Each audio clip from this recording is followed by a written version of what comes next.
हाँ, ये बहुत इम्पॉर्टेंट है। देखो, सबको पता है टीचर क्लास में है, हमें बिहेव करना है। सबको पता है टीचर क्लास के बाहर गई है, हम थोड़ी बहुत बात कर सकते हैं। लेकिन अगर हम बच्चों को कहें कि चुप रहो, हमारा कहना मानो, ऐसी स्थिति में जब चुप रहो, पिन ड्रॉप साइलेंस, तो ऐसी स्थिति में कई बार बच्चा अपनी बात नहीं कह पाता और ये बिहेवियर उसका आगे तक चलता है, कॉलेज तक चलता है और आगे तक चलेगा, ऑफिस में भी बोल नहीं पाएगा।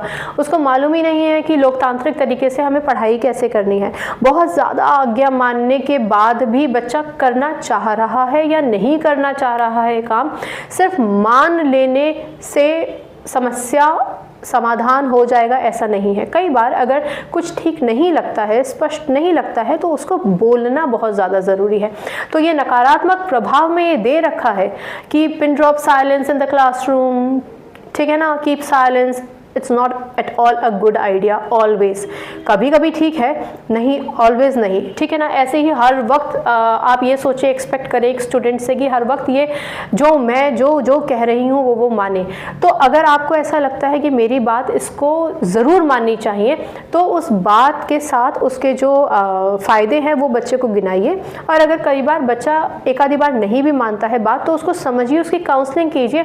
काउंसलिंग के लिए स्पेशल काउंसलर की ज़रूरत नहीं हो, स्पेशल काउंसलर की ज़रूरत नहीं है। हम अपने लेवल पे बहुत कुछ कर सकते हैं टीचर्स, ठीक है। रचनात्मकता को, क्रिटिकल थिंकिंग को कम कर देता है। अब अगर हम ये कहें कि आप एक पेड़ बनाइए, ठीक है, और पेड़ बनाने की शुरुआत ही उसने तने से की और फिर बना दिया उसने पूरा पेड़, जैसा कि एक टीचर ने बोर्ड में बनाया था, तो ठीक वैसा ही बच्चा फॉलो करेगा, तो जड़ कौन बनाएगा, राइट। तो जड़ें बनाना भी तो ज़रूरी है ना। पर अगर आप बिल्कुल एग्जैक्टली बच्चा वही करे जो उसको निर्देशित किया गया है, तो बच्चा का जो क्रिएटिव थिंकिंग है, जो क्रिटिकल थिंकिंग है, रचनात्मकता उसकी कम हो जाती है। इसलिए हमें इस बात पर जोर देना चाहिए कि बच्चे की जो क्रिएटिविटी है वो बाहर निकल कर आए, और अपने क्लासरूम को भी हमें इस तरीके से कंडक्ट करना चाहिए कि बच्चे की जो क्रिएटिव थिंकिंग है, उसके आइडियाज़ हैं, वो आइडियाज़ बोल सके, कह सके अपनी बात, एटलीस्ट कह तो सके ना, राइट।